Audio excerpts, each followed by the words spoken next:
పరిశుద్ధుడును నిత్య నివాసి అయినటువంటి ప్రభు సకల ఆశీర్వాదములకు కారణభూతుడైనటువంటి దేవుడు నిత్యముగా ఆయన భూమి మీద కృప చూపిస్తూ తన కార్యములు తన యొక్క జనుల మధ్యలో జరిగిస్తూ ఆయన వారికి కావాల్సిన సమస్తం కూడా అనుగ్రహించేటువంటి దేవుడిగా ఉన్నటువంటి ఆ పరిశుద్ధుడైనటువంటి దేవుడు తిరిగి ఆయన వాక్యాన్ని ధ్యానం చేయటానికి ప్రతిరోజు సాయంత్రకాల సమయమందు గ్రంథ ధ్యానాలలో ఆయన కృపను బట్టి ధ్యానించుకోవటానికి ఇచ్చినటువంటి దినాన్ని బట్టి ప్రభువుకు కృతజ్ఞతాస్తుతులు చెల్లిస్తున్నాను. అలాగనే దేవుని యొక్క వాక్యాన్ని వినటానికి గ్రంథ ధ్యానాలలో పాలుపంపులు కలిగి వాక్యాన్ని బట్టి బలపడుతున్న బిడలకు ప్రభు పేరిట వందనములు, ప్రభు పేరిట శుభములు తెలియచేస్తున్నాను. ప్రియమైన దేవుని బిడ్డలారా, ఈ సమయంలో మనము కీర్తనలను ధ్యానం చేస్తున్నాం. 1-2 కీర్తనలు మనము ప్రభు యొక్క మహాకృపను బట్టి ధ్యానం చేశాం. ఇప్పుడు 3వ కీర్తనలోకి మనం వెళ్తున్నాం. మొదటి చరణం అయిపోయింది, 2వ చరణంలోకి మనం వెళ్తున్నాం. ఈ యొక్క సమయంలో చదువుకొని ప్రార్థన చేసుకొని ప్రార్థనాపూర్వకంగా మనము ధ్యానం చేద్దాం. ఇక్కడ 3వ కీర్తన 2వ చరణంలో ఉన్నటువంటి మాట నేను చదువుతున్నాను. దేవుని వలన అతనికి రక్షణ ఏమీయు దొరకదని నన్ను గూర్చి చెప్పువారు అనేకులు. పరిశుద్ధుడా, మహోన్నతుడా, సర్వశక్తిమంతుడా, సర్వజ్ఞాని, బోధించే మా బోధకుడా, మీ దాసును మరుగుపరిచి ప్రతి బిడ్డతో కూడా మీరు మాట్లాడండి, వివరించి బోధించు నాయన. యేసుక్రీస్తు నామములో అడిగి వేడుకుంటున్నాము తండ్రి, ఆమెన్. ప్రియమైన దేవుని బిడ్డలారా, ఈ సమయంలో మనం చదువుకున్నటువంటి కీర్తన దావీదు రచించినటువంటి కీర్తన. దావీదు ఏ సందర్భంలో ఈ కీర్తన రాశారంటే, తన యొక్క కుమారుడైనటువంటి అబ్షలోము తండ్రి మీద కుట్ర పన్ని అతను రాజు కావటానికి, తండ్రిని హతం చేయటానికి అతను ప్రయత్నిస్తున్నటువంటి ఆ ప్రయత్నాలలో అతను అది గ్రహించి అది తెలుసుకొని ఆ యొక్క సమస్యల నుంచి, ఆపదల నుంచి తప్పించుకోవటానికి అతను అక్కడి నుంచి తప్పించుకొని అరణ్యంలో పాద బాటసారిగా వెళ్తున్నటువంటి సమయంలో అతను వ్రాసినటువంటి కీర్తన. అక్కడ ఆయనకు ఆ బాధల్లో వినిపించినటువంటి మాట ఏంటంటే, నువ్వు నమ్ముకున్నటువంటి దేవుడు ఆయన వలన నీకు ఎలాంటి రక్షణ దొరకదు, ఆయన సహాయము అనేది నీకు అందదు. ఆయన రక్షించేవాడైతే, ఆయన నీకు సహాయం చేసేటువంటి వాడైతే ఇలాగ నువ్వు తప్పించుకొని నీవు ఇలాగా వెళ్ళటం అనేది జరగదు కదా అన్నటువంటి మాటలు ఆయన విన్నప్పుడు ఆ బాధతో రాసినటువంటి కీర్తన. ఇక్కడ ఈ యొక్క కీర్తనలో చివరిగా సెల అనేటువంటి మాట ఉంది. ఇది ఎక్కువగా సంగీతాలు వాయించేటువంటి ఆ దినాలలో, ఆ సమయాల్లో వాడేటువంటి పదము. దీనికి అర్థము హెబ్రీ మరిలో ఉన్నటువంటి పదము. ఈ యొక్క దానికి ఆలోచించుము, ధ్యానించుము, ఇక్కడ తిరిగి ఆలోచించు అనేటువంటి అర్థం.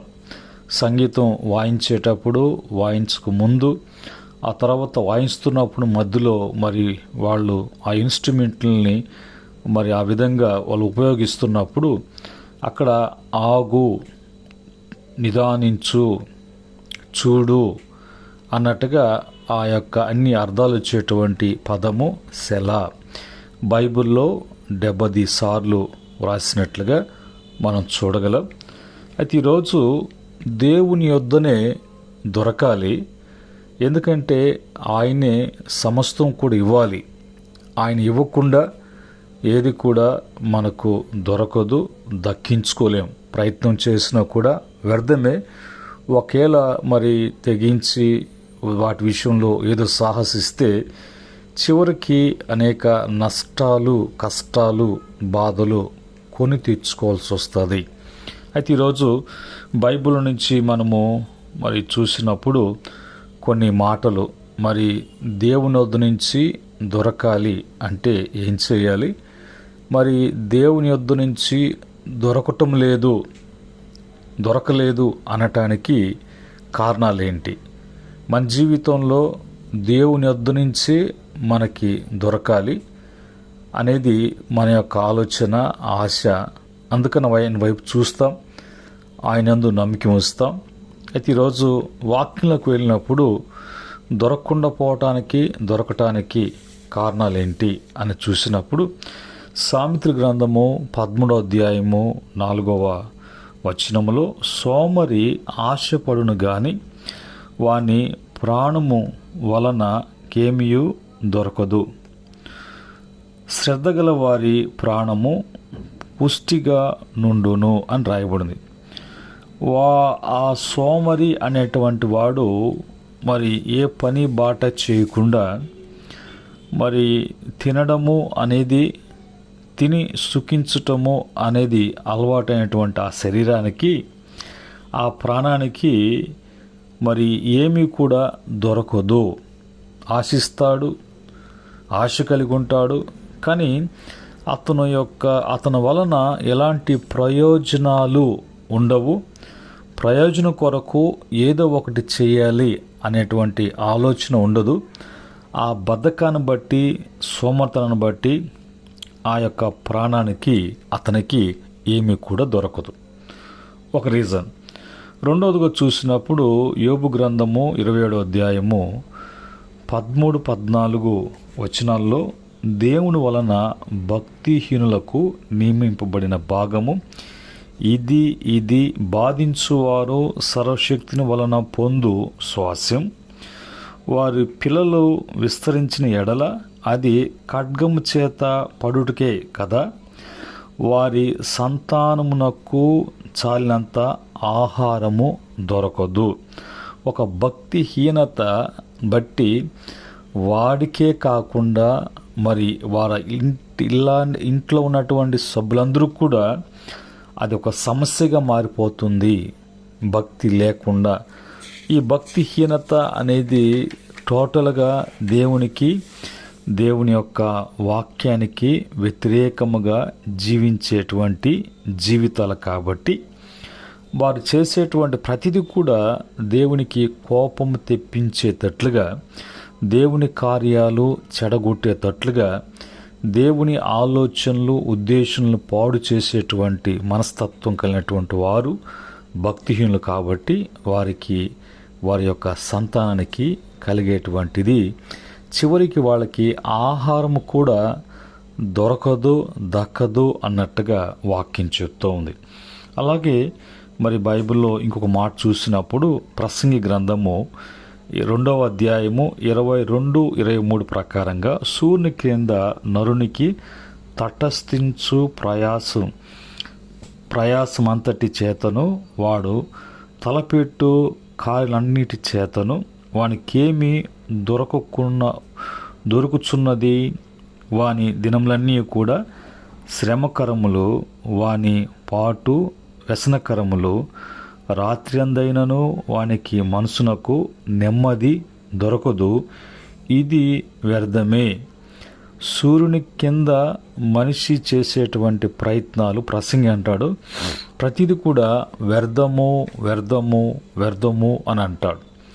కనుక మనిషి దేవుడు ఇస్తే తీసుకోవాలి, దేవుడు వారికి ఇస్తారు, దేవుని వలన వాళ్ళకు దొరుకుతుంది అనేటువంటి ఆలోచన ప్రక్కన పెట్టేసి తమకిచ్చినటువంటి దినాలను వ్యర్థపుచ్చుకుంటూ వ్యర్థ ప్రయాసాలు చేస్తూ అది దేవుని చిత్త ప్రకారంగా, వాక్యానుసారంగా, దేవుని ఆత్మ నియమించిన నియమం ప్రకారంగా కాకుండా ఆ ప్రయత్నాల వలన అతను ఏమి దొరకకుండా పోతుంది అంటే ఆ మనసుకు అంటే పై కార్యం జరగకుండా పోవటమే కాకుండా మనసునకు నెమ్మది అనేది లేకుండా మనిషి జీవితము అలాగ గడపాల్సి వస్తుంది సూర్యుని క్రింద. తర్వాత బైబిల్లో యాకోబు పత్రిక 4:1 చూసినప్పుడు మరి ఉన్నటువంటి యుద్ధాలు, పోరాటాలు, పోట్లాట్లు దేన్ని బట్టి అని అంటే అక్కడ వాళ్ళకు రాసినటువంటి మాటలను బట్టి మీరు ఆశించున్నారు కానీ మీకు దొరుకుట లేదు, నరహత్య చేదురు, మత్సరం పడుదురు కానీ మరి సంపాదించుకొనలేరు, పోట్లాడుదురు, యుద్ధము చేదురు కానీ దేవునిని అడుగునందున మీకేమీ కూడా దొరకదు. రెండోది మరి చూసినప్పుడు మీరు ఏది అడిగినా కూడా దొరకకుండా పోవటానికి ఇది ఒక రీజన్ అయితే, మరొక రీజన్ ఏంటంటే భోగేచ్ఛల కొరకు, శరీర భోగేచ్ఛల కొరకు మీరు అడుగుతున్నారు కాబట్టి ఈ శరీరము లోక సంబంధమైనది, భూ సంబంధమైనది, అది ఎప్పుడు కూడా అపవిత్రతతో కూడినటువంటిదిగా ఉంది కాబట్టి ఇప్పుడు అది ఏం చేస్తుంది అంటే కోరేది దైవికంగా దేవుని వలన కాకుండా భూ సంబంధం వాటి మీదే మనసు పెట్టు పరుగులు తీసేటట్లు చేస్తుంది. కాబట్టి ఇప్పుడు యుద్ధాలు కానీ మరి మత్సరము కానీ పోరాటాలు కానీ టోటల్గా ఎందుకు ఇవన్నీ అంటే దేవుణ్ణి ఒకటి దేవుణ్ణి అడిగి మరి తెలుసుకొని అది పొందుకోవటం కాకుండా వాళ్ళ యొక్క భోగేచ్ఛల కొరకు వాళ్ళు మరి దేవుని అడిగితే అవన్నీ కూడా దేవుని వలన లభించదు అన్నట్టుగా వాళ్ళ ప్రయత్నాలలో అలాగ చేస్తూ అప్పుడప్పుడు అక్కడక్కడ దేవుని తీసుకుని వచ్చి పెట్టాలని చూస్తారు కానీ వాళ్ళకి దేవుని వలన ఏది కూడా దొరకదు. చేసే ప్రయత్నాల్లో కూడా అది అపవిత్రమైనది, అతిక్రమించినటువంటిది, అన్యాయంతో కూడినది అని తెలిసినా కూడా అక్కడ ఏదో ఒక విధంగా దేవుని నామాన్ని వాళ్ళు వాడుకుంటూ కొన్ని పనికి మాలినటువంటి పనులు, వ్యాపారాలు కూడా చేస్తూ ఉంటారు. అది దానివలన వాళ్ళకి ఏది కూడా మరి దేవుని వలన వాళ్ళకి ఏది దొరకదు. వాళ్ళు ప్రయత్నించిన ఆ ప్రయత్నాలలో కూడా మరి చాలా విధమైనటువంటి మరి ఇబ్బందులు పడేటువంటి పరిస్థితి ఉంటుంది.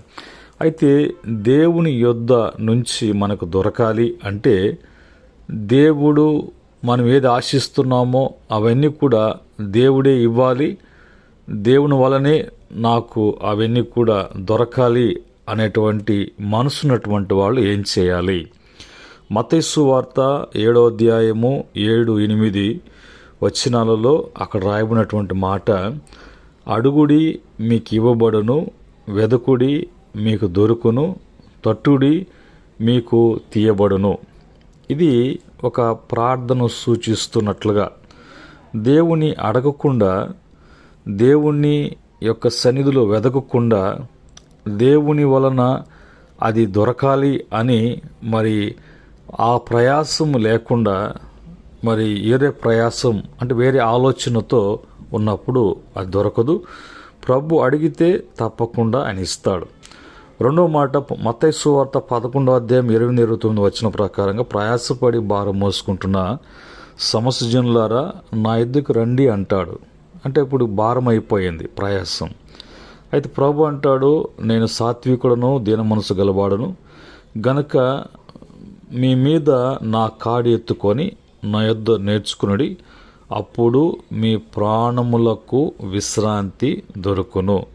ఎప్పుడైతే నీ మనసుకు నెమ్మది, విశ్రాంతి అనేది లభిస్తుందో, దొరుకుతుందో, ఆటోమేటిక్గా నీవు మరి ఆ యొక్క టెన్షన్స్ కానీ, ఆ యొక్క ఉద్రేకతతో కూడినటువంటి నిర్ణయాలు కానీ ఏది కాకుండా ప్రభు వలన అవి అన్నీ కూడా నీకు అందవలసినటువంటి టైంలో, దొరకవలసిన టైంలో ఖచ్చితంగా ప్రభు అది నీకు ఇచ్చేటట్లుగా ప్రభు సహాయం చేస్తారు.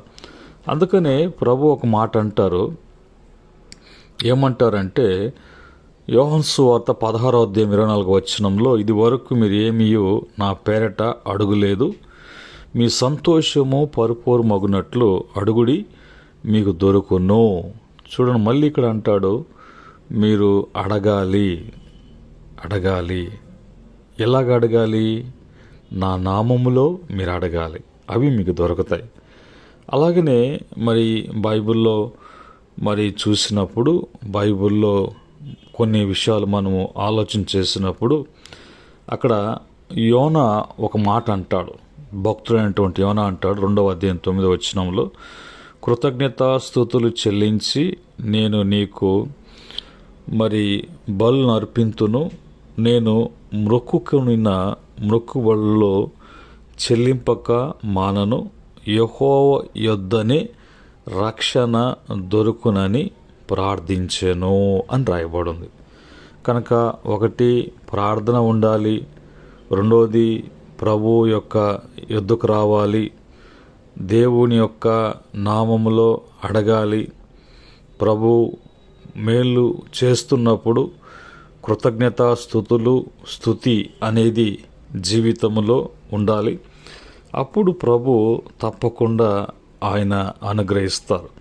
పేతురు భక్తుడు అంటాడు, మత్తయి సువార్త 19వ అధ్యాయం 27వ వచనంలో నుంచి 29వ వచనం వరకు చూసినప్పుడు, ప్రభువా, అందరికీ నువ్వు అన్ని విధాలుగా బోధిస్తున్నారు, అయితే మేము అన్నీ విడిచిపెట్టి నేను వెంబడిస్తున్నాం కదా, మాకు ఏం దొరుకుతుంది అన్నప్పుడు యేసు ప్రభువారు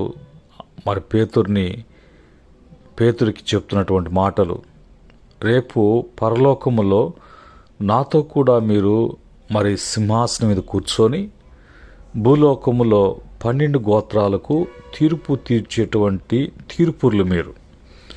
రెండవదిగా, మీరు నా కొరకు సమస్తాన్ని విడిచిపెట్టారు కాబట్టి 100ంతలుగా మీకు పరలోకములో అనుగ్రహించబడుతుంది, నిత్య జీవము అనేది మీకే అని అంటాడు.